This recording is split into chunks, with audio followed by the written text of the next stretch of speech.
Bien, perfecto.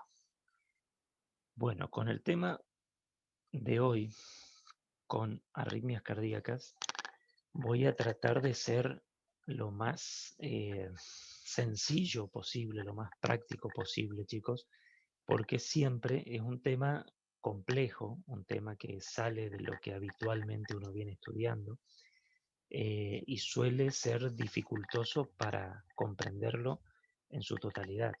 Pero voy a tratar de hacer lo más sencillo y lo más práctico posible. Después, el día de mañana, uno puede profundizar siempre y voy a hacerles hincapié en las arritmias que son más frecuentes de ver en el día a día en el contexto de un médico generalista.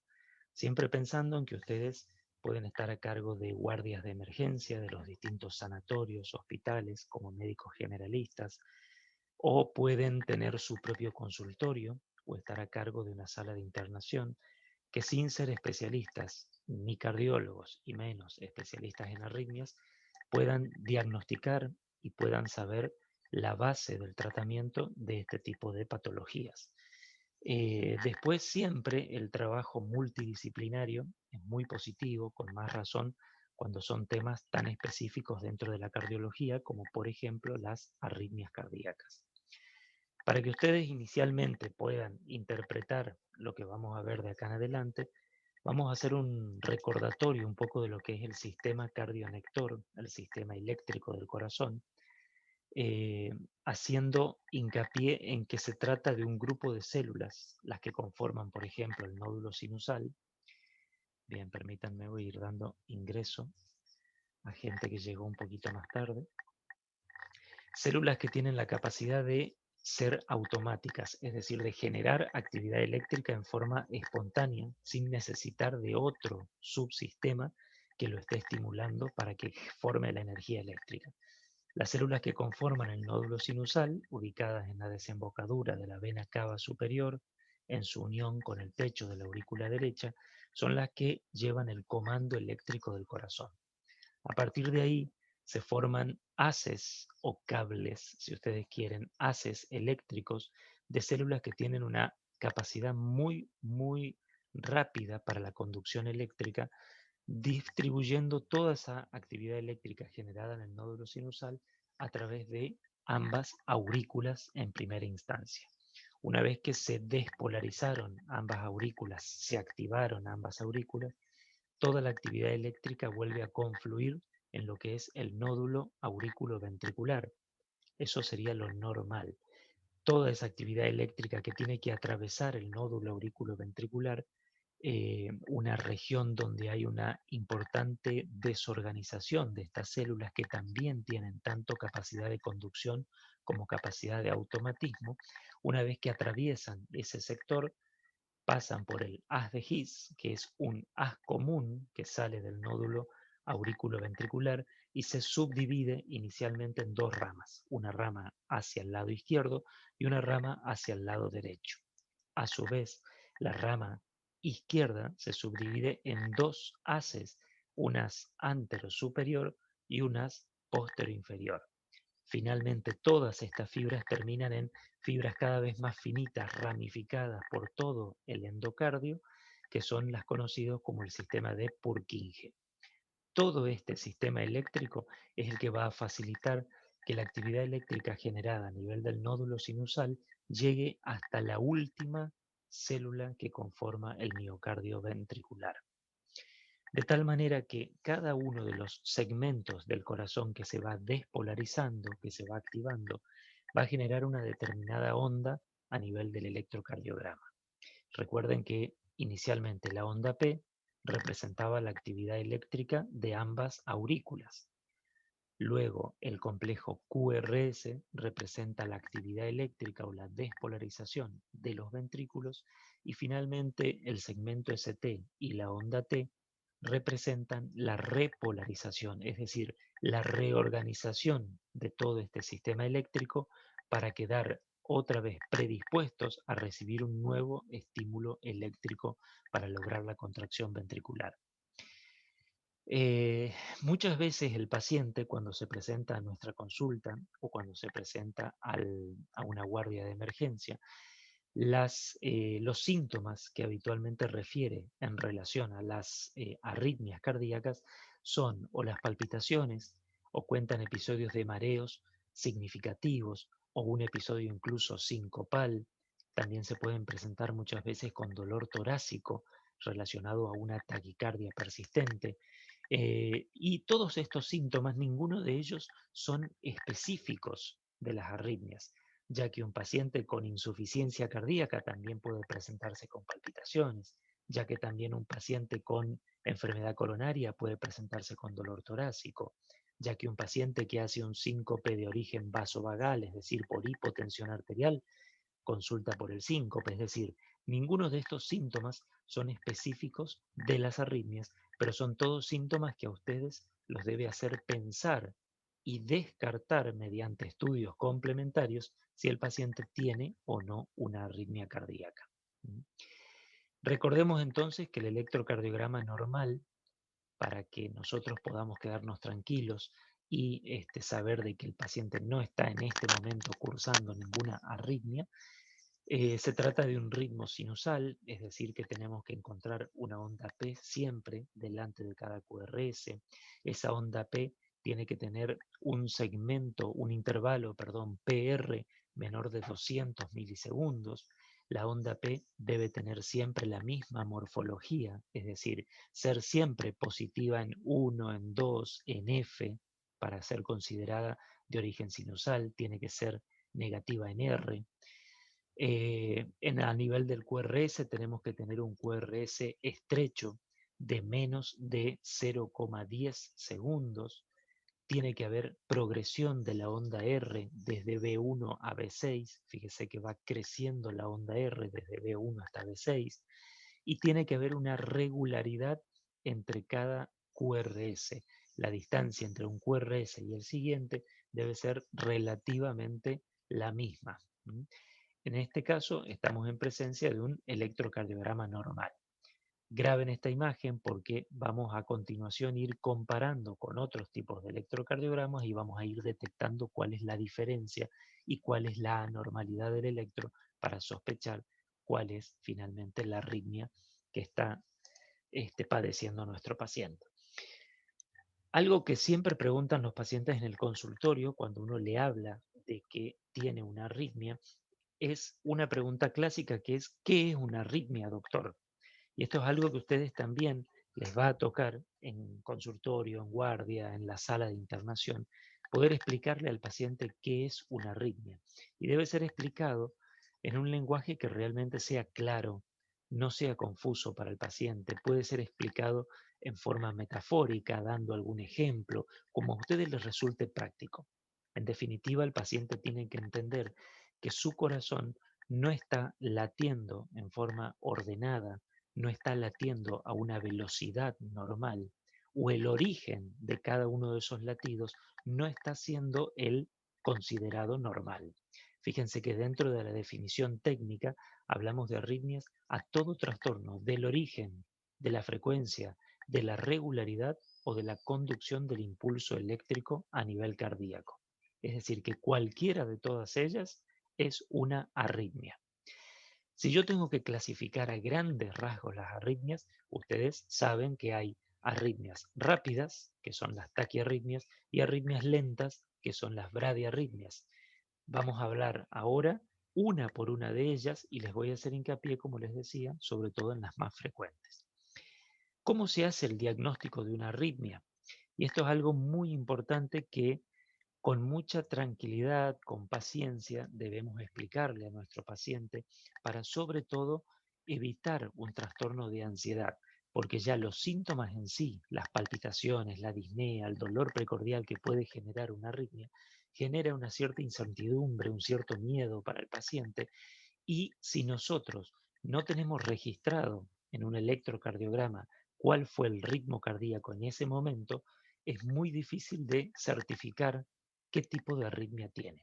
De tal manera que, así como en todas las especialidades, muchas veces necesitamos el apoyo de un método complementario para que nosotros certifiquemos el diagnóstico del paciente, en lo que es esta especialidad, la arritmología, es aún más importante. Nunca vamos a terminar de certificar qué tipo de arritmia tiene el paciente si nosotros no lo tenemos registrado en un trazado gráfico. Es decir, si no logramos registrar el momento de la arritmia en un electrocardiograma o en un Holter o de 24 o 48 horas o en un Holter implantable que dura 2 años. En algún momento nosotros debemos tener un trazado electrocardiográfico que nos muestre cómo se está activando nuestro corazón en el momento en el que el paciente refiere los- las palpitaciones o los síntomas compatibles con la arritmia. También en algunos casos particulares, la ergometría nos ayuda a identificar qué tipo de arritmias, porque a veces el paciente nos puede contar que percibe esta sensación de anormalidad del ritmo cardíaco cuando hace ejercicio o cuando se esfuerza. Bueno, en ese caso, una ergometría va a reproducir el esfuerzo físico que el paciente realiza y podemos llegar a registrar el tipo de arritmias que presenta. Hay casos excepcionales en los cuales después de 1 o 2 años el paciente sigue consultando por múltiples episodios de palpitaciones, de disnea, de mareos o incluso episodios sincopales y nosotros no hemos logrado realizar un electrocardiograma o un Holter en el momento en el que el paciente padece la arritmia, ya que son arritmias paroxísticas, es decir, aparecen y desaparecen súbitamente, duran muy poquito tiempo, entonces no les da tiempo al paciente a llegar a una guardia de emergencia, o si no, justo el día que se puso el Holter, ese día no tuvo arritmias. Bueno, en esos casos, casos extremos, podemos realizar un estudio electrofisiológico, que como ustedes saben es un estudio invasivo con catéteres dentro del corazón, catéteres intracavitarios, para poder estudiar el sistema eléctrico en su totalidad. También dentro de los métodos complementarios es de suma importancia a todo paciente en quien sospechamos arritmias o en quien certificamos el diagnóstico de una arritmia, tener hecho un ecocardiograma para analizar si hay o no hay una cardiopatía estructural, es decir, si hay o no ya una anormalidad anatómica o funcional del corazón del paciente, ya que va a ser uno de los principales estudios que van a determinar el pronóstico del paciente a mediano o a corto plazo incluso. El ecocardiograma nos puede informar y nos puede subdividir otra vez a los pacientes en dos grandes grupos. Un paciente con arritmias, pero con un corazón estructuralmente sano, a grandes rasgos, o en la mayoría de los casos, es un paciente de bajo riesgo de muerte súbita. Sin embargo, un paciente con arritmias en el contexto de un corazón patológico, un corazón con ya una cardiopatía estructural, estamos hablando de un paciente de alto riesgo de distintos tipos de complicaciones y entre ellas la muerte súbita. Bien, así como dijimos que a todas las arritmias en general las íbamos a dividir en taquiarritmias y bradiarritmias, vamos a empezar hablando de las taquiarritmias y las vamos a otra vez a subdividir en taquiarritmias con QRS estrecho, es decir, el ancho del QRS es absolutamente normal, o con un QRS ancho. Entre las primeras, taquicardias con QRS estrecho, las podemos subdividir otra vez en irregulares o regulares. Es decir, si el ciclo, el ritmo, el latido uno tras otro es totalmente regular, parejito, ordenado, o si a veces se acelera, a veces se pone más lento o hace algún tipo de pausa entre cada uno de ellos. Por las más frecuentes, las más conocidas, entre las irregulares, son la fibrilación auricular, que es la arritmia por excelencia, irregularmente irregular, mientras también está el aleteo auricular, que también es irregular cuando la conducción a nivel aurículo-ventricular es variable, es decir, conduce 2-1, 3-1, 4-1 en forma alternante. Entre las taquiarritmias regulares están la taquicardia sinusal, las taquicardias auriculares automáticas o por circuitos de reentrada, también el aleteo auricular, cuando su conducción auriculoventricular es regular, es decir, cuando siempre conduce solo 2-1. También están las taquicardias paroxísticas supraventriculares, entre ellas principalmente la reentrada intranodal y la taquicardia por reentrada auriculoventricular por una vía accesoria. De todas ellas, una de las más frecuentes de encontrar, que ustedes la van a ver en las guardias de emergencia, la van a ver en, tal vez en la internación o en el contexto de pacientes que consultan por palpitaciones en su consultorio, es simplemente la taquicardia sinusal. Hablamos de taquicardia sinusal cuando la morfología de la onda P es siempre compatible con una localización a nivel del nódulo sinusal. Es decir, siempre que tengan una onda P positiva en 2, positiva en F, negativa en R, bueno, esa onda P, su origen es a nivel del nódulo sinusal. Y hablamos de taquicardia cuando el paciente está en reposo a más de 100 latidos por minuto. Un paciente que a ustedes les consulta por palpitaciones constantes o palpitaciones asociadas a algún tipo de esfuerzo mínimo, y ustedes hacen un electrocardiograma y constatan que el paciente está con, por ejemplo, 120 latidos por minuto en reposo, ustedes están en presencia de una taquicardia sinusal. Absolutamente, es la mayoría de los casos, cuando tenemos un paciente con taquicardia sinusal, la etiología, la causa de esa taquicardia sinusal es secundaria. Es decir, hay algo por fuera de nuestro sistema eléctrico de conducción que está excitando en forma desproporcionada al nódulo sinusal y generando una taquicardia sinusal. Es por eso que cada vez que ustedes vean un paciente con taquicardia sinusal, deben plantearse qué es lo que lo está causando. Por ejemplo, puede ser una crisis de hipertiroidea, por ejemplo, puede ser una insuficiencia cardíaca la que esté generando esta taquicardia sinusal compensadora. El paciente no estará anémico, no se trata de un trastorno de ansiedad. ¿Qué tipo de fármacos está tomando nuestro paciente que pueda ser estimulante del nódulo sinusal? Todas esas preguntas deben primero descartar una por una estas probables etiologías, como para recién en segunda instancia pensar si no se trata de un problema eléctrico primario del nódulo sinusal y estarían hablando en ese caso de una taquicardia sinusal inapropiada. Sin embargo, quédense con el concepto, chicos, de que una taquicardia sinusal siempre deben buscarle una causa secundaria que justifique esta arritmia. Un ejemplo electrocardiográfico de una taquicardia sinusal. Como ustedes pueden ver, casi calculan la frecuencia cardíaca del paciente, está a más de 100 latidos por minuto.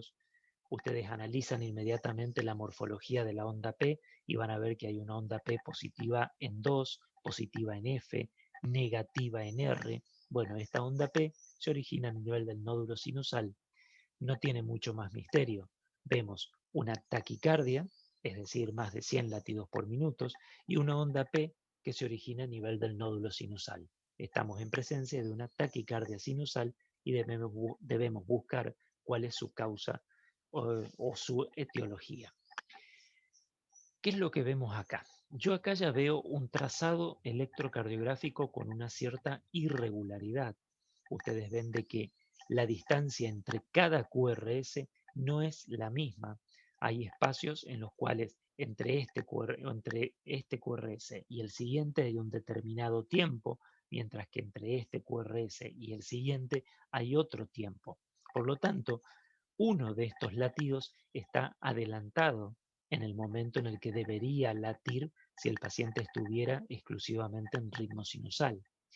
Yo veo de que tengo, por ejemplo, acá una onda P que precede a mi QRS, impresiona ser una onda P normal, sinusal, y a continuación veo un QRS en el cual yo no logro determinar si hay onda P delante del mismo, porque está como metida dentro de la onda T que la precede.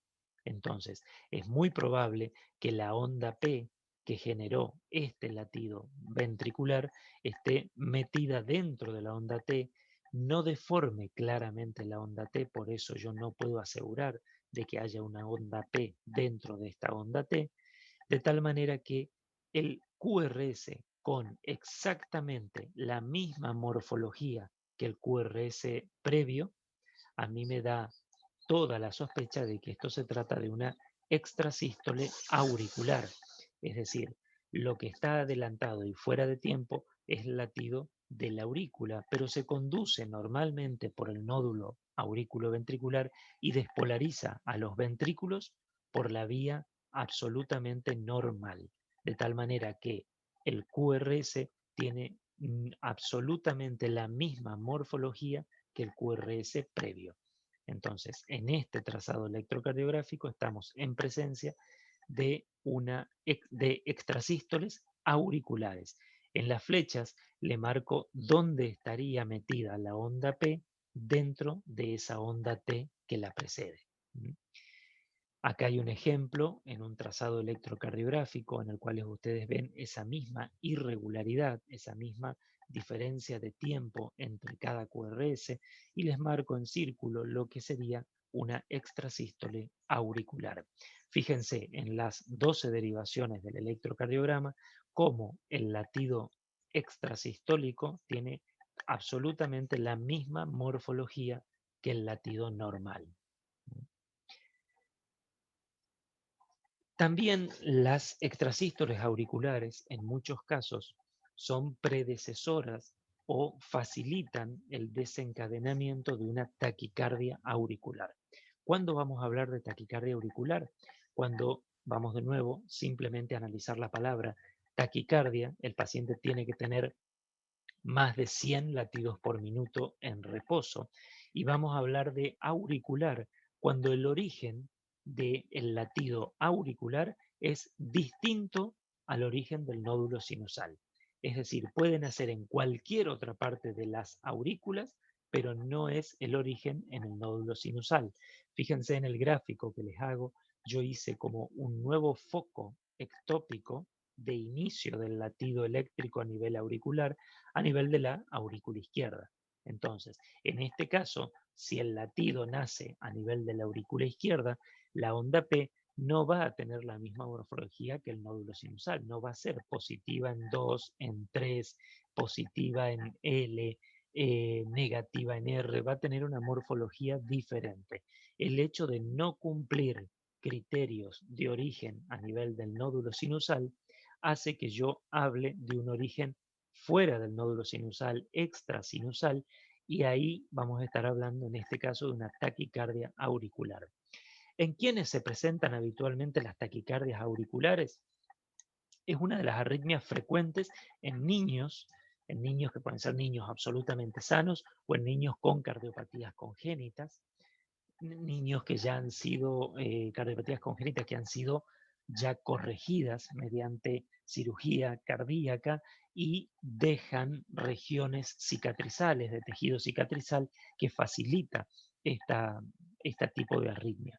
También se da en pacientes muchas veces que están consumiendo distintos tipos de fármacos, tanto ilícitos como fármacos excitantes, a nivel, ya les digo, del electrocardiograma, también podríamos diferenciar entre las taquicardias auriculares monofocales, cuando la onda P tiene siempre la misma morfología, o ondas P con distintas morfologías.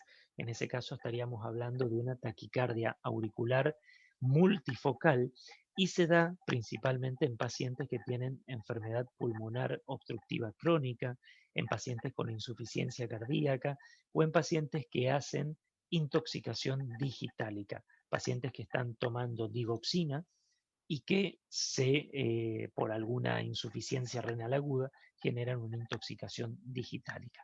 Vamos a ver en el trazado electrocardiográfico como para que terminen de entender todo esto. Si yo analizo este trazado electrocardiográfico, veo en primera instancia una taquicardia. Claramente, el paciente está a más de 100 latidos por minuto. En segundo lugar, debo ir a analizar la morfología de la onda P. Y yo veo una onda P negativa en 1, positiva en 2, positiva en F, pero negativa en 1. Lo mismo pasa en ABL, fíjense, es negativa en ABL. Una onda P negativa en D1 y negativa en ABL, a nosotros nos está confirmando que el estímulo eléctrico está naciendo en la aurícula izquierda.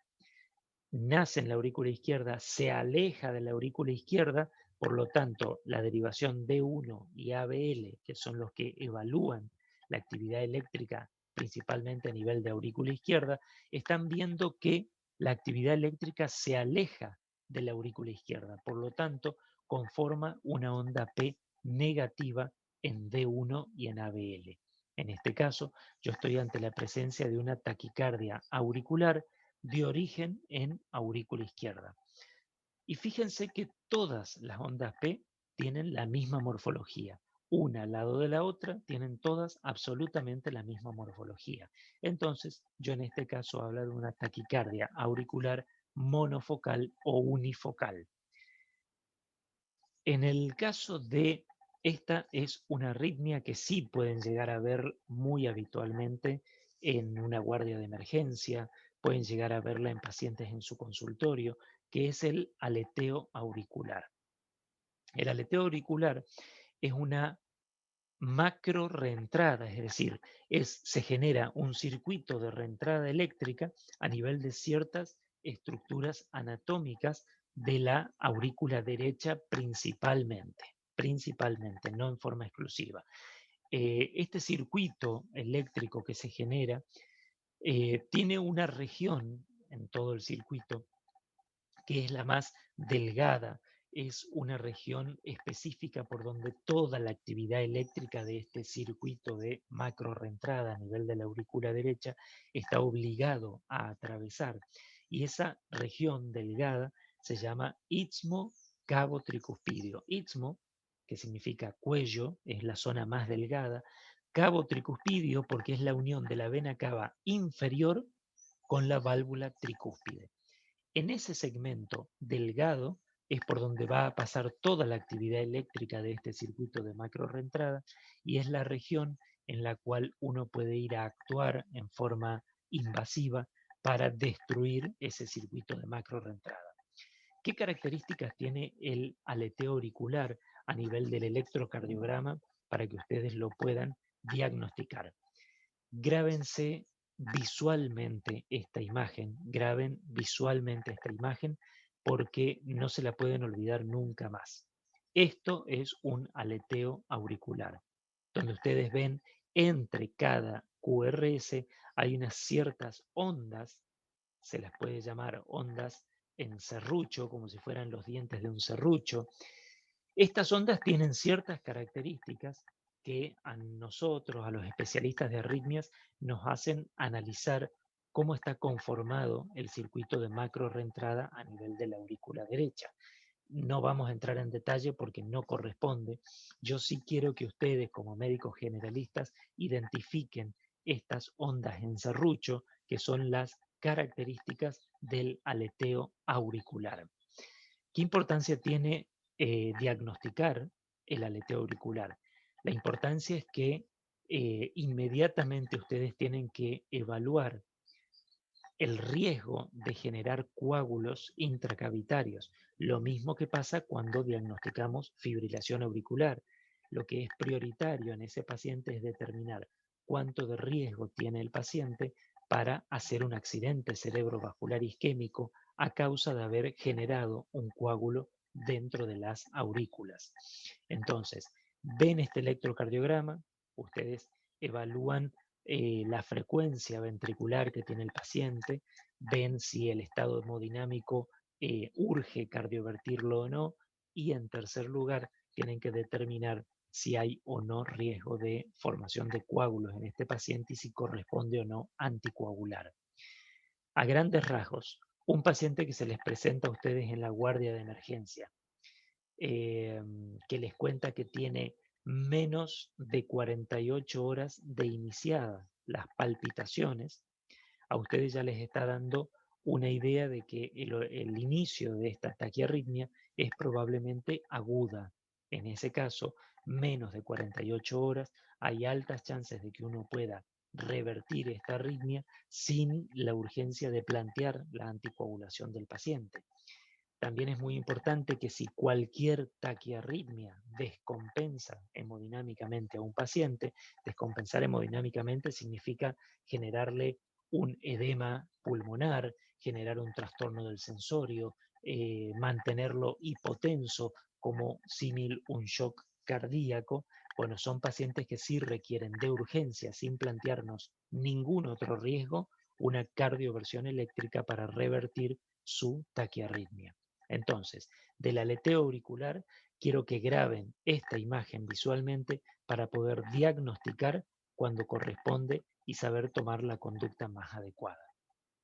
Otra arritmia que habitualmente pueden llegar a ver en una guardia de emergencia, que se da muy frecuentemente en pacientes de mediana edad, son habitualmente personas entre 20 y 50 años, son las taquicardias paroxísticas supraventriculares. Como su nombre lo dice, taquicardia más de 100 latidos por minuto, paroxística significa que comienza y desaparece en forma súbita, no lo hace en forma progresiva, lo hace súbitamente de un latido al otro, y supraventricular porque su origen está por arriba del haz de His. Dentro de las taquicardias paroxísticas supraventriculares, la más frecuente de ellas es la taquicardia por reentrada intranodal, es decir, dentro del nódulo auriculoventricular se crea un circuito de micro reentrada entre los dos haces que conforman principalmente al nódulo auriculoventricular, que es un haz de conducción rápida, que es el que habitualmente utilizamos todos, la mayoría de las personas, y hay otro haz que es de conducción más lenta, que muchas veces puede pasar que una extrasístole auricular o una extrasístole ventricular filtre actividad eléctrica a través del nódulo, a través del haz lento, genere refractariedad del otro y facilite así un circuito de micro reentrada donde toda la actividad eléctrica va a quedar generándose a nivel del nódulo auriculoventricular y va a despolarizar en forma sincrónica, es decir, al mismo tiempo, va a despolarizar las aurículas y los ventrículos. Es decir, que ambos se van a contraer al mismo momento. ¿Qué va a generar esto? Va a generar, claro, un problema en la circulación de la sangre, ya que no va a estar en forma ordenada. Primero la contracción de la aurícula, haciendo pasar la sangre desde la aurícula al ventrículo, luego la contracción ventricular para que la sangre sea expulsada desde los ventrículos hacia la aorta y hacia la pulmonar. Como van a estar latiendo en forma conjunta, va a haber una repercusión tanto de presión como de volumen en forma retrógrada. Es por eso que muchos pacientes con taquicardia por entrada intranodal perciben en forma exagerada el latido a nivel del cuello. Son latidos en forma constantes, regulares, muy intensos a nivel del cuello. O también se los llama, son latidos en cuello de sapo porque engruesa el cuello, es muy significativo y es muy sintomático para el paciente. Tiene otras características clínicas que son, es muy habitual que el paciente que tienen estos dos circuitos y que tienen facilitada la organización de este microcircuito de reentrada, fíjense qué detalle, que el paciente les cuente que cuando realiza una determinada maniobra, como por ejemplo agacharse en forma súbita o una maniobra de valsalva, facilita y desencadena la taquicardia por reentrada intranodal. Ese tipo de maniobras de valsalva son uno de los gatillos más clásicos que el paciente puede llegar a contarle de qué manera comienza en forma súbita este tipo de arritmia. Son arritmias que desde el punto de vista epidemiológico son un poquito más frecuentes en mujeres. En la grandiosa mayoría se trata de pacientes que tienen un corazón estructuralmente normal y vamos a ver pacientes que se presentan con una taquicardia alrededor de los 180 a 200 latidos por minuto. No es una taquiarritmia de alto riesgo, el paciente no le va a pasar nada grave, es muy, muy raro que lo descompense hemodinámicamente, pero sí son muy sintomáticos por las palpitaciones, por disnea, por mareos, puede levemente hipotensarlo. Acá en este trazado electrocardiográfico podemos apreciar, en primer lugar, una taquicardia. Claramente está a más de 100 latidos por minuto. En segundo lugar, yo trato de buscar dónde está la onda P y no se ve claramente algo que yo pueda asegurar que se trata de una onda P, que se trata de una despolarización auricular. Como no estoy viendo una onda P delante de cada QRS, en este caso yo puedo buscar, fíjense dónde están puestas las flechitas, al final del QRS, si hay algo que deforma la morfología normal del QRS. En este caso, como ustedes ven donde están las flechitas, una, una onda positiva que está al final del QRS en B1. Esta es la derivación donde más habitualmente puede llegar a verse una onda P retrógrada, es decir, por detrás del QRS, deformando el final del mismo. Esa onda P que estaría simulando una onda R', es la onda que a nosotros nos hace pensar que se trata de una onda P retrógrada y que estaríamos en presencia de una taquicardia paroxística supraventricular por reentrada intranodal. Otra taquicardia paroxística supraventricular, pero en este caso no por un circuito dentro del nódulo auriculoventricular, sino por la presencia de una vía eléctrica anormal ubicada en cualquier otra parte del corazón, comunicando a la aurícula con el ventrículo. Hagan de cuenta, como así como está acá en el gráfico, un cablecito, un haz anómalo que une la aurícula izquierda con el ventrículo izquierdo.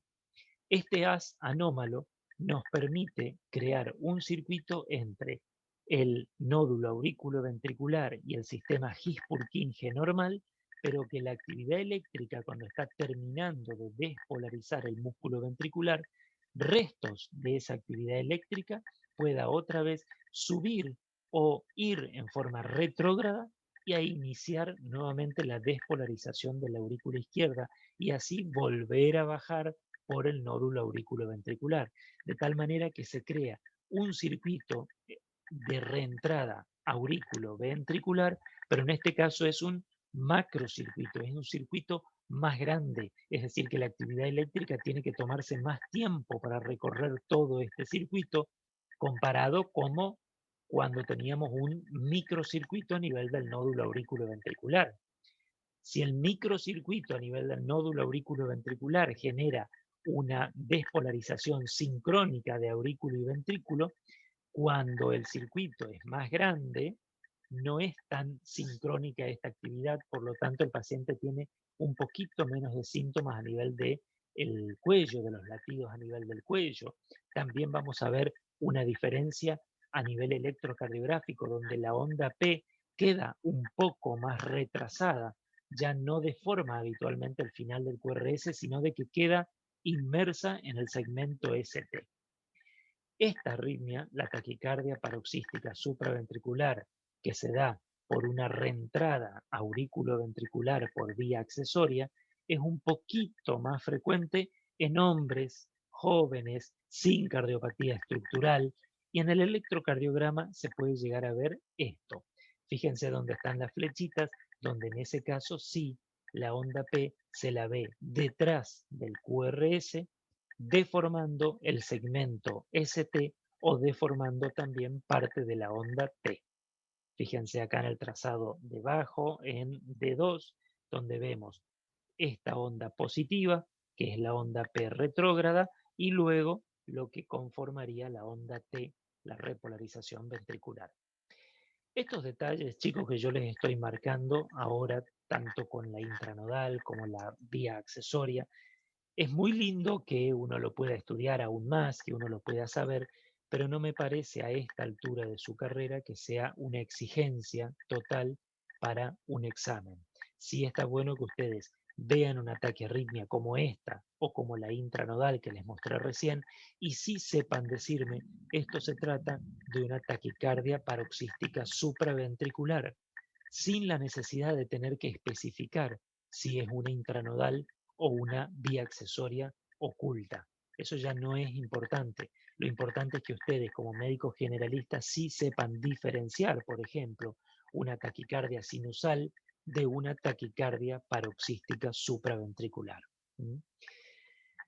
Y aquí la reina de todas las arritmias, la arritmia más frecuente de todas las arritmias conocidas, tanto en corazones normales como en corazones patológicos, en cualquier cardiopatía estructural, la fibrilación auricular es la arritmia más frecuente. ¿Cómo la vamos a diagnosticar? La vamos a diagnosticar analizando el electrocardiograma y evaluando, viendo claramente que hay una importante irregularidad entre los RR, es decir, entre cada QRS, y cuando vamos a buscar la onda P delante de cada QRS, no vemos en absoluto una onda P organizada que se repita. Vemos totalmente una línea de base totalmente desorganizada, con una importantísima irregularidad de esa onda de base. No se ve la conformación de una onda de despolarización auricular en forma regular. Fíjense el trazado electrocardiográfico este, que es muy ejemplificador, donde vemos irregularidad de los RR y vemos una línea de base donde no se logra identificar una actividad auricular ordenada.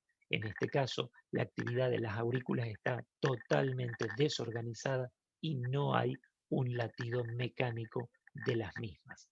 Otro ejemplo, en un trazado electrocardiográfico de 12 derivaciones con una tira de ritmo. Ustedes pueden evidenciar que si yo busco una onda P delante de cada QRS que sea similar a una onda P sinusal o similar a cualquier otro origen, pero que se repita siempre igual delante de cada QRS, no lo van a poder encontrar. Van a ver en el trazado aquí en D2 una tira de ritmo donde se ve una clara irregularidad de los RR y analizamos la línea de base y no vemos ninguna onda P ordenada, organizada o que se repita siempre delante de cada QRS. Esto sí que es sumamente importante, chicos. Así como les dije que no es tan importante para ustedes a esta altura de la carrera hacer el diagnóstico diferencial entre una intranodal versus una vía accesoria oculta, esto sí es sumamente importante que ustedes puedan diagnosticar una fibrilación auricular en forma segura, ya que el diagnóstico de fibrilación auricular a ustedes inmediatamente los tiene que eh, interrogar a ustedes, los tiene que plantear en su cabeza la necesidad de anticoagulación del paciente, ya que de todas las arritmias, esta es la arritmia más trombogénica y de mayor relación con el accidente cerebrovascular isquémico. Pasamos al otro grupo de arritmias. Hasta ahora estuvimos hablando de arritmias con QRS estrecho, es decir, que los ventrículos, ambos ventrículos, se van a activar, se van a despolarizar por el sistema eléctrico de conducción normal del paciente. Por eso es un QRS estrecho. Sin embargo, si yo veo una arritmia con un QRS ancho, yo ya debo replantearme cómo se están despolarizando esos ventrículos, si lo están haciendo desde arriba, es decir, viene desde la aurícula, o si en realidad el origen es ventricular y como tiene que despolarizar ambos ventrículos, todo el miocardio ventricular no lo hace a través del sistema eléctrico de conducción, sino que lo tiene que hacer en forma directa de una célula muscular a otra, por lo tanto se retrasa la actividad eléctrica y se ensancha el QRS. Entre las arritmias con QRS ancho, las más frecuentes de ver, que ustedes la van a ver sí o sí en consultorio, en guardias de emergencia, son las extrasístoles ventriculares. Ahora vamos a ver una por una estas que están detalladas en esta diapositiva. Cuando hablamos de una extrasístole ventricular, yo hablo de una extrasístole ventricular cuando tengo, primero, un latido prematuro, es decir, un latido antes del tiempo en el que debería haber latido si seguía el ritmo normal del corazón. Fíjense que el latido, el próximo, debería quedar en el medio entre este QRS y este QRS. El latido normal debería quedar acá, en el medio. Sin embargo, este latido está adelantado en el tiempo, es precoz. Entonces, primero debe ser un latido precoz. Segundo, debe ser un latido con un QRS ancho, más ancho que el normal. Si ustedes lo analizan al trazado electrocardiográfico, van a ver de que este latido fuera de tiempo es más ancho que el resto de los latidos. Y habitualmente, después de una extrasístole ventricular, vemos una pausa compensadora, es decir, un tiempo en el que nuestro corazón tiene que resetearse, reorganizar toda su actividad eléctrica como para poder volver al ritmo normal. Cumpliendo esas tres características, yo estoy autorizado a describir este latido precoz como una extrasístole ventricular. Fíjense este trazado electrocardiográfico, donde vamos a la tira de ritmo aquí abajo, en D2. Este es un latido normal, tenemos una onda P delante de este QRS, que es un QRS estrecho. Sin embargo, a continuación, y fíjense ya sobre el final de la onda T del latido previo, tenemos el inicio de un QRS diferente, un QRS ancho, que genera una pausa compensadora a continuación. Este latido extrasistólico es una extrasístole ventricular. También, si prestan atención a un detallecito más, fíjense cómo dentro de este segmento ST del latido extrasistólico queda una onda P metida deformando el segmento ST. Esto confirma que este latido es de origen ventricular y no auricular con conducción aberrante. Ahora lo vamos a ver más adelante. Se repite en el próximo latido otra extrasístole ventricular. Cuando se trata de una sola extrasístole, nosotros hablamos de extrasístoles ventriculares aisladas. Es una sola. Mientras que, fíjense aquí, tenemos dos extrasístoles ventriculares en forma consecutiva. En este caso hablamos de una dupla ventricular o de un par ventricular. Y finalmente, si yo tengo más de una extrasístole ventricular en forma consecutiva, perdón, tengo más de dos, tengo tres o más latidos ventriculares consecutivos, hablamos de una taquicardia ventricular no sostenida, como pasa en este segmento del trazado. Tenemos 1, 2, 3, 4, 5 latidos de origen ventricular en forma consecutiva. Esto es una taquicardia ventricular no sostenida. ¿Cuándo hablamos de no sostenida y cuándo hablamos de sostenida? Hablamos de una taquicardia ventricular no sostenida cuando dura menos de 30 segundos o cuando no descompensa hemodinámicamente a mi paciente. Fíjense otro ejemplo electrocardiográfico de taquicardia ventricular no sostenida. Ustedes claramente identifican cuál es el latido cardíaco normal, una onda P y un QRS estrecho, y cuáles son los latidos cardíacos anormales, donde ven un QRS ancho con una morfología completamente distinta a la del ritmo sinusal. Entonces, acá estamos en presencia de una taquicardia ventricular también no sostenida. Y hablamos de una taquicardia ventricular sostenida cuando el paciente, la taquicardia dura más de 30 segundos o cuando en menos de 30 segundos descompensa hemodinámicamente a mi paciente. En este caso, ustedes pueden apreciar, primero, número uno, una taquicardia, porque claramente está a más de 100 latidos por minuto. Segundo, yo analizo este QRS y veo que es un QRS ancho, una taquicardia con QRS ancho. Sigo analizando el electrocardiograma y veo que en cada derivación, en D1, en D2, cada QRS es igual al QRS que lo precede, es decir, son todos iguales en D1, son todos iguales en D2, son todos iguales en D3, por lo tanto estoy entre la presencia de una arritmia de QRS ancho que tiene una única morfología. Por lo tanto, lo más probable es que este electrocardiograma se trate de una taquicardia ventricular monomórfica, es decir, de una única morfología. ¿Cómo se generan estas taquicardias ventriculares monomórficas? Hay tres mecanismos fisiopatológicos para poder desencadenar una taquicardia ventricular monomórfica. Uno de ellos es el origen focal, cuando existe dentro de nuestro miocardio ventricular un grupo de células con características de automatismo anormal. Es decir, en algún momento, ante determinadas circunstancias, este foco tópico ubicado a nivel del ventrículo derecho, ventrículo izquierdo, a nivel del septo interventricular, a nivel del ápex ventricular, genera un automatismo que supera a la frecuencia sinusal, de tal manera que toda la actividad eléctrica se va a generar a partir de ese foco que va a disparar en forma consecutiva más rápido que nuestro nódulo sinusal. Eso es un mecanismo automático, es decir, un automatismo no anormal de un grupo de células a nivel del miocardio ventricular. Otra forma de desencadenar o generar una taquicardia ventricular, la más clásica, son las reentradas miocárdicas.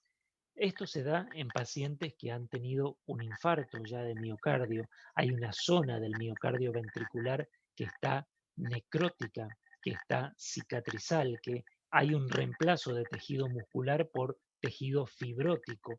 Esa zona de fibrosis crea el sustrato ideal para que queden zonas dentro de esa región fibrosada de conducción más lenta y que facilite que una actividad eléctrica pueda quedar circulando en torno a esa cicatriz, en torno a esa región necrótica del corazón. Por lo tanto, es un mecanismo de reentrada, ya es distinto al mecanismo anterior que les estuve comentando.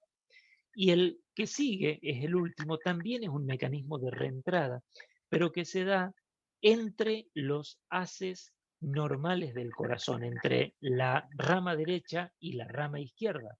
¿En quienes se dan este tipo de taquicardias monofocales? Se dan habitualmente en pacientes con una cardiomiopatía dilatada, muchas veces de origen idiopático, o en estadios terminales de pacientes con cardiopatías dilatadas, por ejemplo, de origen hipertensivo.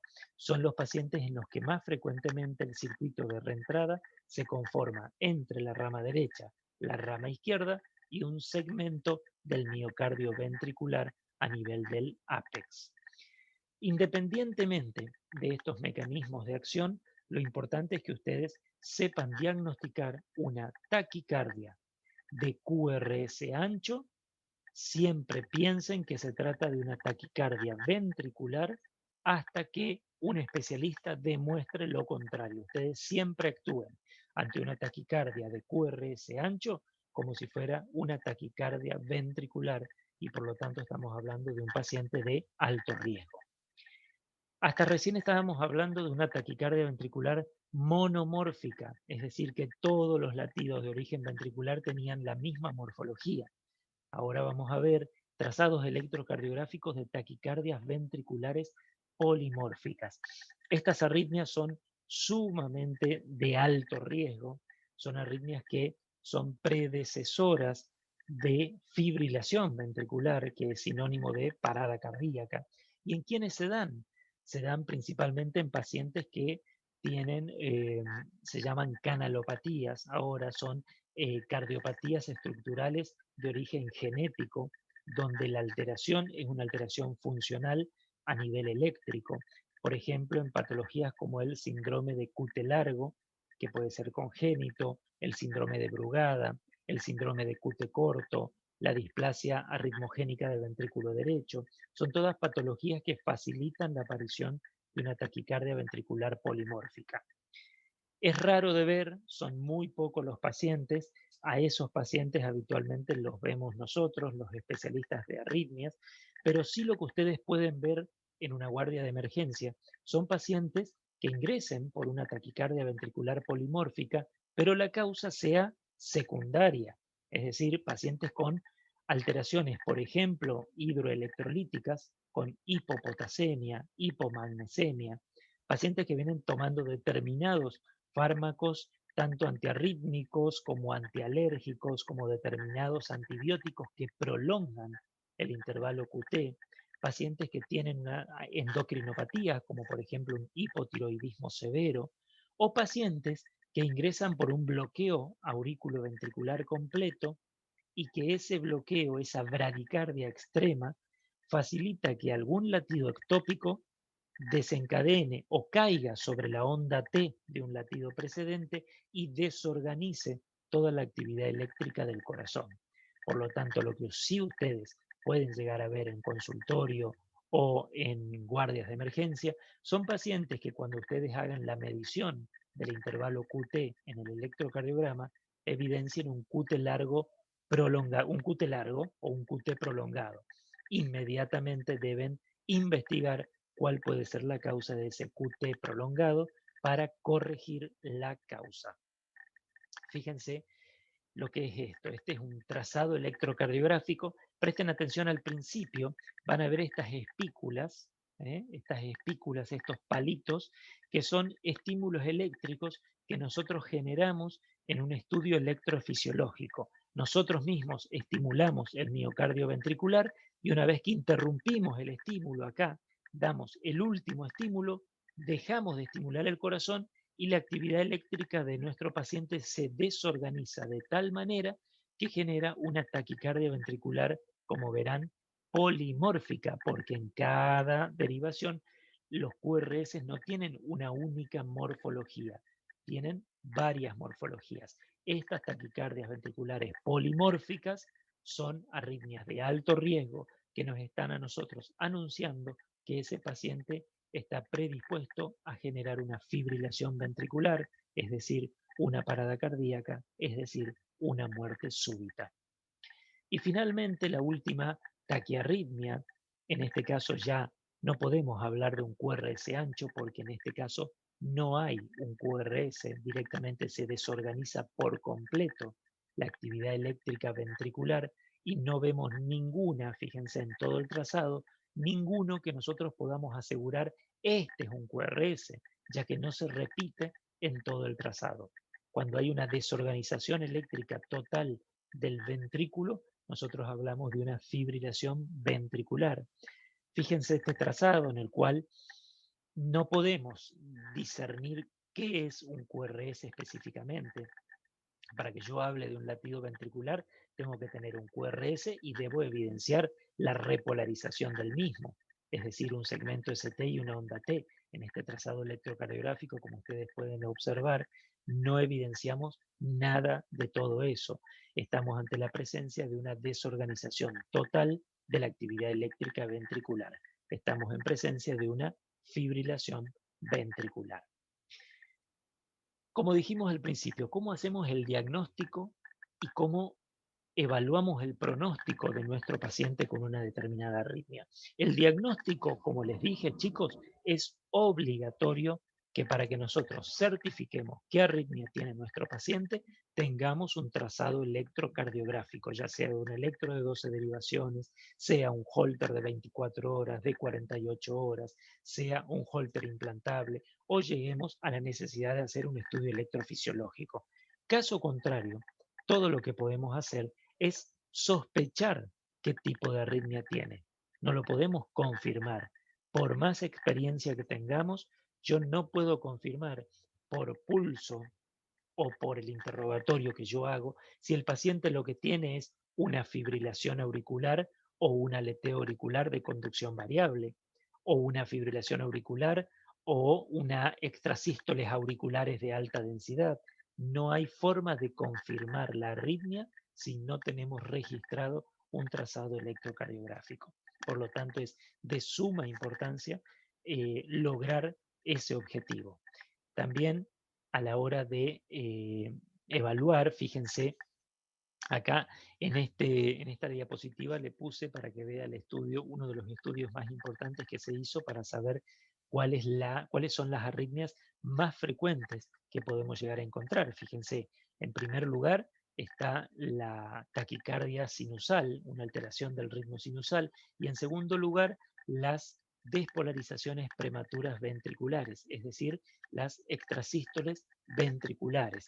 También estaban acá abajo, está las extrasístoles ventriculares y las alteraciones del ritmo sinusal, y fíjense que la que es prioritaria son las taquicardias sinusales o aquí abajo las taquicardias supraventriculares, como muy habitual de ser registradas en el Holter. ¿Qué es lo más frecuente y qué es lo que yo sí o sí quiero que ustedes hagan hincapié dentro de todas las arritmias que estuvimos hablando? Quiero que sí o sí ustedes sepan diagnosticar una taquicardia sinusal, pero que estén seguros de lo que digan, ustedes puedan afirmarme de que esto es una taquicardia sinusal y no es una taquicardia auricular, por ejemplo. Sepan explicar por qué es una taquicardia sinusal y no una taquicardia auricular. Sepan identificar las extrasístoles ventriculares, como lo explicamos recién.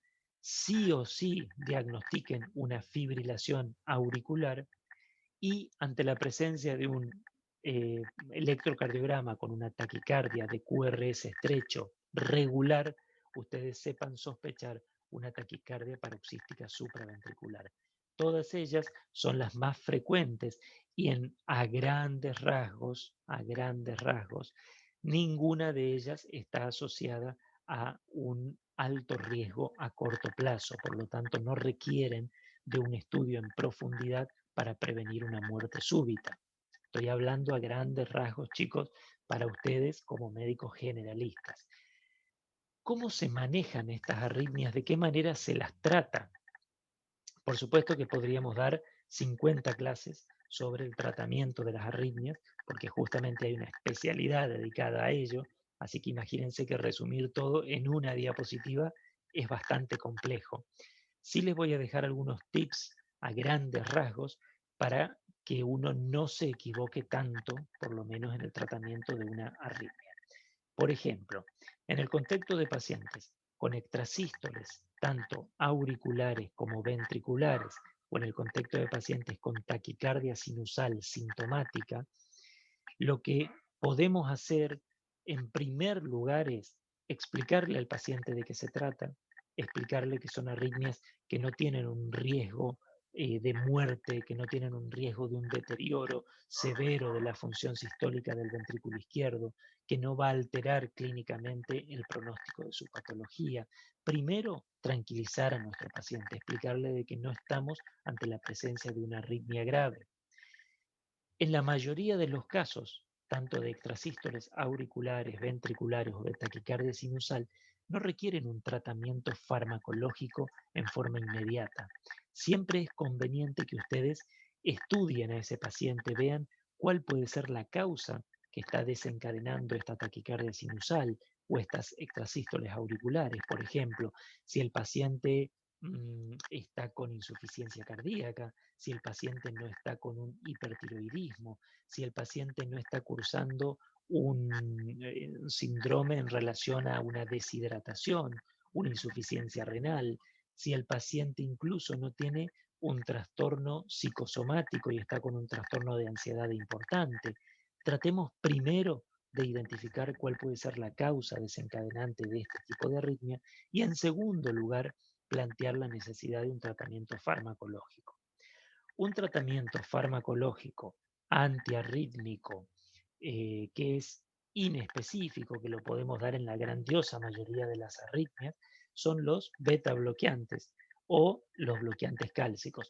Los beta bloqueantes son fármacos que tienen una eficacia relativamente buena para las extrasístoles auriculares o ventriculares y también va a ser eficaz para las taquicardias sinusales inapropiadas, en el cual yo no tengo una causa que justifique mi taquicardia sinusal.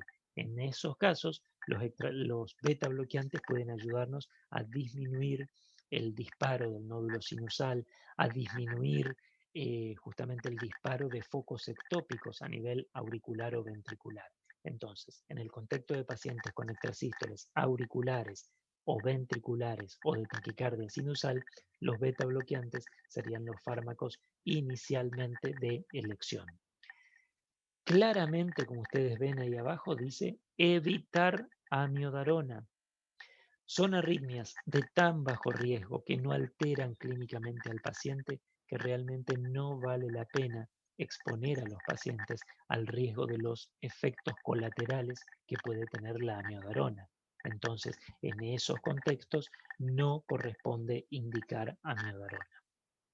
Y hay casos excepcionales de extrasístoles auriculares, extrasístoles ventriculares o incluso de taquicardias sinusales inapropiadas que pueden ser tratadas mediante una ablación con radiofrecuencia, que es un procedimiento invasivo a través de catéteres, tratando de eh, alterar funcionalmente el foco ectópico de las extrasístoles o del nódulo sinusal mediante la aplicación de radiofrecuencia.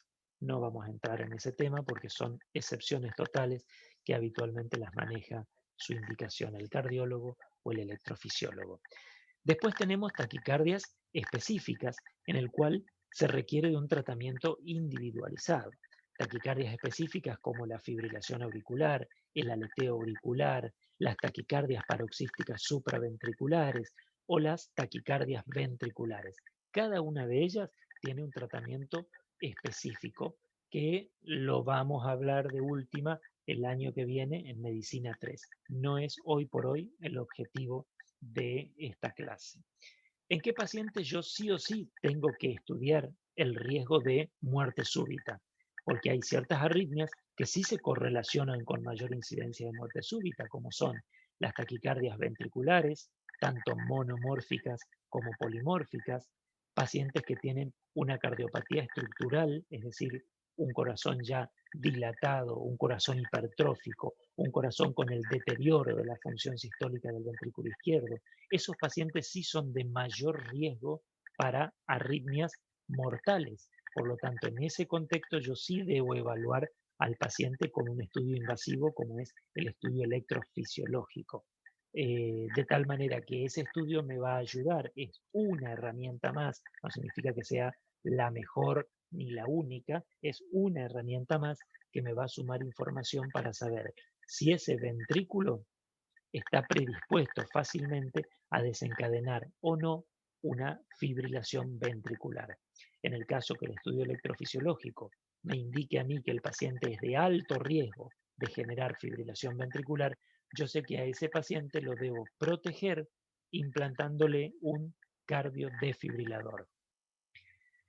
Por otro lado, hay sistemas de monitoreo prolongado, como son el monitor continuo, un loop recorder se llama también, que es un holter implantable, es ese dispositivo que ustedes están viendo, muy pequeñito, que se lo coloca con una mini cirugía a nivel torácico por debajo de la piel nada más, y que va a registrar el ritmo cardíaco de nuestro ritmo cardíaco durante 2 años aproximadamente. ¿En quiénes uno piensa en indicar este tipo de dispositivos? En pacientes que vienen teniendo episodios, por ejemplo, sincopales a repetición y no podemos saber cuál es el origen. En pacientes que tienen episodios de arritmias que llegan a descompensar hemodinámicamente, pero que nosotros no logramos registrar al cabo de un año de seguimiento del paciente. Pacientes que hablan de palpitaciones muy rápidas que le generan una muy mala calidad de vida, pero que nosotros no logramos registrar. Como le dije al principio, si nosotros no logramos registrar la arritmia y no certificamos cuál es la arritmia que el paciente refiere, no corresponde hacer un tratamiento, ya que podemos hasta incluso generar mayores efectos adversos del tratamiento más que el beneficio de la arritmia que supuestamente queremos tratar. Entonces, en esos casos, son casos muy específicos, el monitoreo continuo mediante un holter implantable puede llegar a ayudarnos a registrar la arritmia que el paciente nos cuenta. Acá hay 3 o 4 diapositivas de aquí en adelante en las cuales ustedes van a ver algoritmos o flowcards para el manejo de las taquiarritmias. Quiero que ustedes se tomen el tiempo de analizar uno por uno, de ver cómo encarar a un paciente con una determinada taquiarritmia. Por ejemplo, si a ustedes se les presenta en una guardia de emergencia un paciente con una taquiarritmia de QRS estrecho irregular, ¿qué es lo que ustedes se van a plantear? ¿Se ve la actividad auricular organizada? ¿Sí o no? Si yo no la veo, yo tengo taquiarritmia, QRS estrecho, irregular y no veo una actividad auricular organizada, definitivamente estoy ante la presencia de una fibrilación auricular. En cambio, yo veo una taquiarritmia con QRS estrecho, pero sí veo una onda P que no es sinusal, pero que está organizada, tengo que ir a analizar su morfología. Si no tiene la misma morfología todas las ondas P que yo veo, estamos ante una taquicardia auricular multifocal. Y si todas las ondas P son iguales, ahí voy a ver si se trata de una taquicardia sinusal o auricular, si se trata de un aleteo auricular o finalmente de una fibrilación auricular aguda, que son las fibrilaciones auriculares que todavía simulan como una actividad auricular organizada. Próximo flowcard, que es para los de QRS estrecho pero regulares.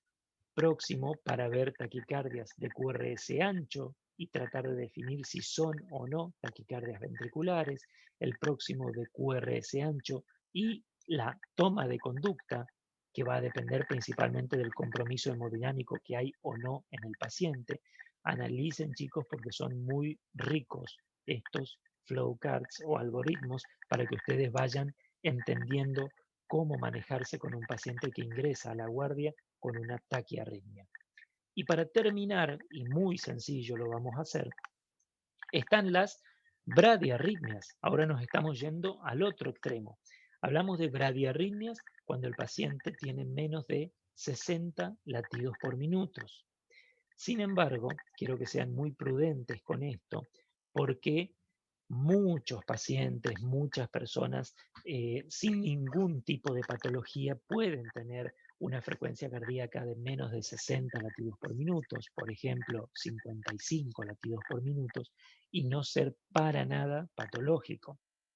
Entonces, más allá de que la definición de bradiarritmias es menos de 60 latidos por minuto, vamos a nosotros ponernos a pensar en alguna patología con menos de 50 latidos por minuto. ¿Estamos? Menos de 60 latidos por minuto, yo tengo que sospechar dos grandes grupos de pacientes con bradiarritmias. Por un lado, una disfunción del nódulo sinusal y por otro lado, algún tipo de bloqueo de la conducción auriculoventricular. La disfunción del nódulo sinusal, así como su palabra nos dice, nos está explicando que por algún motivo nuestro nódulo sinusal fue deteriorando su función. No tiene la misma capacidad de automatismo que tenía unos años atrás. Ahora, hay causas extrínsecas y hay causas intrínsecas que deterioran el funcionamiento del nódulo sinusal. Las tienen ahí en el cuadrito. Léanlas, piénsenlas, analícenlas a cada una de ellas para poder interpretar por qué se fue deteriorando el nódulo sinusal. ¿Cómo se va a expresar en un electrocardiograma una disfunción del nódulo sinusal? Se va a mostrar, en primer lugar, como una bradicardia sinusal inapropiada, es decir, un paciente que tiene menos de 50 latidos por minuto, por ejemplo, 40, 45 latidos por minuto, o un paciente que durante actividad física no puede elevar la frecuencia cardíaca en forma eh, concordante con el grado de esfuerzo que está haciendo. Ahí hablamos de una insuficiencia cronotrópica del nódulo sinusal. O cuando tenemos la presencia de pausas o paradas sinusales. Fíjense en este trazado de aquí abajo, donde el ritmo sinusal en forma súbita se plancha directamente la línea hasta que nuevamente el nódulo sinusal otra vez genera un nuevo estímulo y comienza el latido del paciente. Hay pausas, hay paradas sinusales importantes o en muchos casos podemos observar pacientes que tienen el famoso síndrome de taquicardia bradicardia, es decir, pacientes que pasan de tener una taquiarritmia, como por ejemplo una fibrilación auricular paroxística, se interrumpe esa fibrilación auricular, sale con una asistolia, una pausa muy prolongada y luego inicia el ritmo sinusal pero con una bradicardia extrema. Es decir, pasa, por ejemplo, de una bradicardia de 40 latidos por minuto a una taquicardia de 120 latidos por minuto en forma desorganizada. Pacientes que alternan entonces una fibrilación auricular paroxística con una bradicardia sinusal. En el caso de pacientes que se presenten con algún grado de bloqueo de la conducción auriculoventricular, también debemos pensar cuál es la causa, qué es lo que fue deteriorando el funcionamiento de mi nódulo auriculoventricular, por qué está tan alterada o tan retrasada la conducción de mi nódulo auriculoventricular. En ese cuadrito ustedes pueden ver múltiples causas, insisto, súper enriquecedor analizar y pensar en cada una de ellas de qué manera, por ejemplo, estoy leyendo ahora, una endocarditis puede deteriorar el sistema de conducción de mi corazón. Entonces, cuando ustedes se pongan a analizarlo, lo piensen, lo planteen, son conocimientos que les van a quedar sin tener que repasar incluso el día de mañana. Una vez que ustedes lo interpretan y lo asimilan el por qué, van a poder tener esas herramientas para pensarlas rápidamente en el consultorio cuando se presente un paciente con un bloqueo auriculoventricular. Así como ya vimos en la clase de electrocardiografía, para evaluar la conducción auriculoventricular, nosotros tenemos que ver la relación que hay entre cada P y cada QRS. Hablamos de un bloqueo auriculoventricular cuando en realidad no hay un bloqueo, sino de que hay un retraso de la conducción desde las aurículas hacia los ventrículos, es decir, tenemos un intervalo PR mayor de 200 milisegundos, pero que siempre hay una onda P por cada QRS. Hablamos de segundo grado, MOVITS 1, cuando el intervalo PR se va prolongando en forma progresiva hasta que alguna onda P no conduce y necesita de una nueva onda P para continuar con el ritmo. Hablamos de un bloqueo AB de segundo grado, MOVIT 2, cuando en realidad el intervalo PR es siempre igual y en forma súbita una onda P se bloquea, no conduce hacia los ventrículos. Hablamos de un bloqueo auriculoventricular de alto grado o bloqueo 2-1, cuando en el trazado electrocardiográfico vemos que cada dos ondas P vemos un QRS. Y también un detalle muy importante, no solo es que hay dos ondas P por cada QRS, sino que la segunda onda P siempre se conduce al QRS con un intervalo PR similar siempre, igual, normal. Entonces, dos ondas P por cada QRS y la segunda onda P con un intervalo PR normal. Y finalmente está el bloqueo auriculoventricular de tercer grado, donde hay una total disociación de la actividad eléctrica de las ondas P y el QRS. Es decir, las aurículas están latiendo a una determinada velocidad y los ventrículos están latiendo a otra velocidad. Están totalmente disociadas sus actividades. Primer ejemplo, ya lo vimos en la clase de electro, un bloqueo AB de primer grado, donde lo que evaluamos es la distancia entre el PR, un intervalo PR mayor de 200 milisegundos, pero que todas las ondas P son conducidas a los ventrículos, es un bloqueo AB de primer grado. En este caso, ya vemos de que el intervalo PR se va prolongando y finalmente hay una onda P que no se conduce. Estamos ante la presencia de un bloqueo auriculoventricular de segundo grado, MOVITS 1, o también se llama de tipo Benkevac. En este otro caso, vemos que el intervalo PR es siempre igual, pero en forma súbita, una onda P no conduce a los ventrículos. Este es un bloqueo AB de segundo grado, MOVITS 2. En este último caso, vemos dos ondas P por cada QRS. Por lo tanto, tenemos un bloqueo 2-1. Pero para confirmar que esto se trata de un bloqueo 2-1, no solo las dos ondas P por cada QRS, sino que el intervalo PR de la segunda onda P es siempre igual. Finalmente, vemos trazado electrocardiográfico donde hay una disociación completa de lo que es la actividad auricular respecto de la actividad ventricular. Ustedes podrán ver ondas P que no tienen ningún tipo de relación con los intervalos QRS. El intervalo QRS se origina en algún grupo de células a nivel de los ventrículos. Ya la actividad ventricular se inicia por debajo del haz de His, mientras que la actividad auricular sigue estando siempre a nivel del nódulo sinusal. Fíjense este trazado que representativo que es. Un paciente que viene con una conducción AB normal, un intervalo PR absolutamente normal, y en forma súbita paroxística, completamente se bloquea la conducción hacia los ventrículos y quedan solamente evidenciadas las ondas P. Por lo tanto, el paciente está ahora en este momento en un paro ventricular. Los ventrículos no están latiendo, no se generó ningún ritmo ventricular de escape. ¿eh?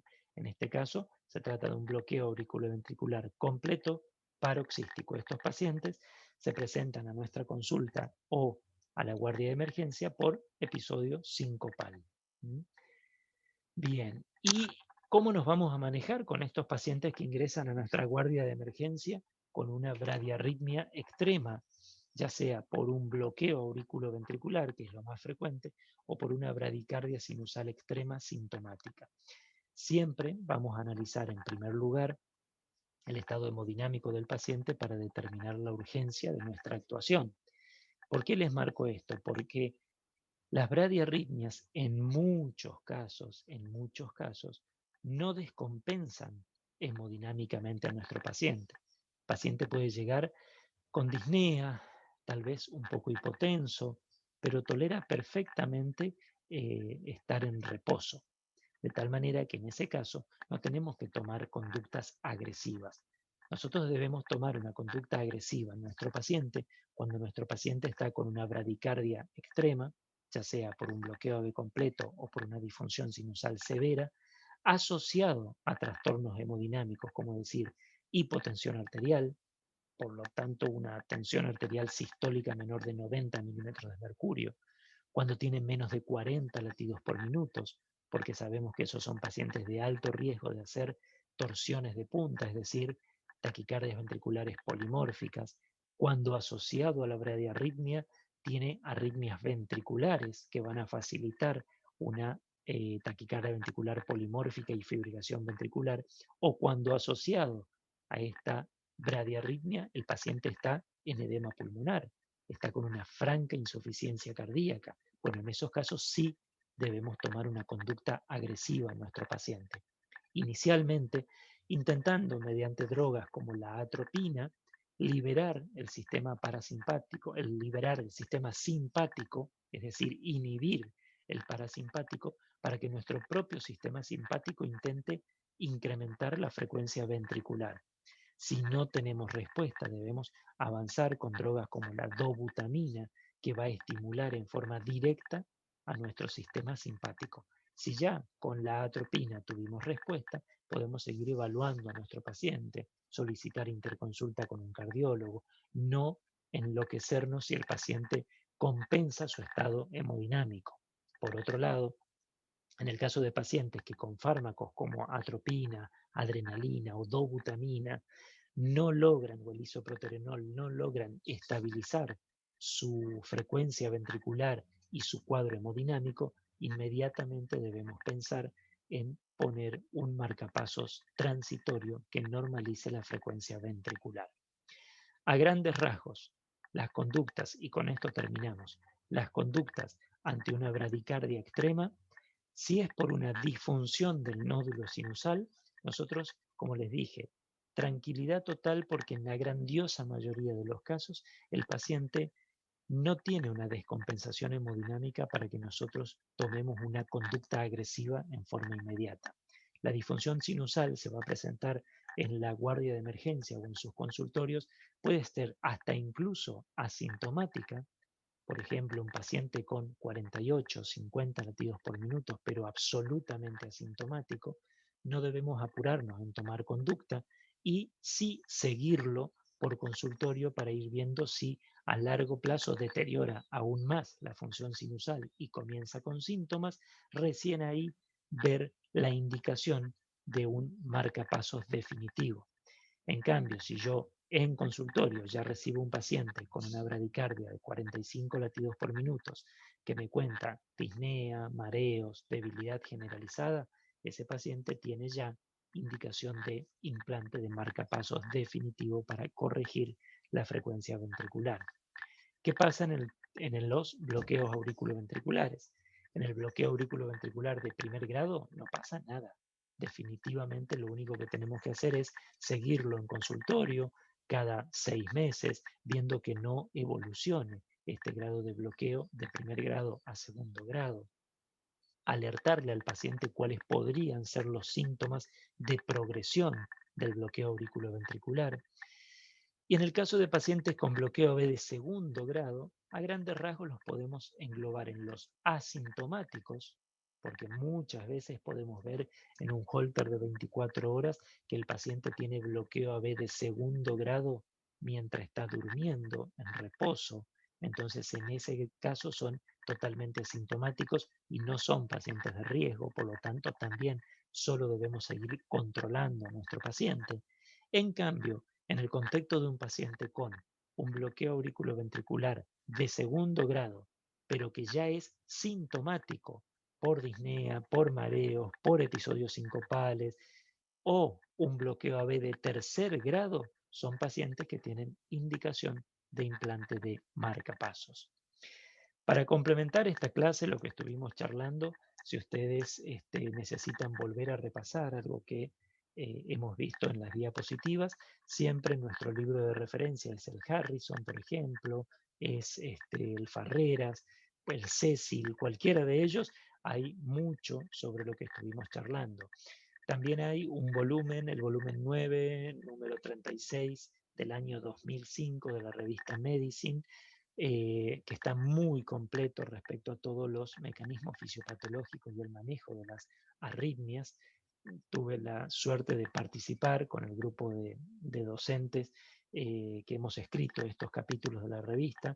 Y si no, está el consenso de arritmias ventriculares de la revista argentina de cardiología y los algoritmos que les dejo en este link de la Federación Argentina de Cardiología.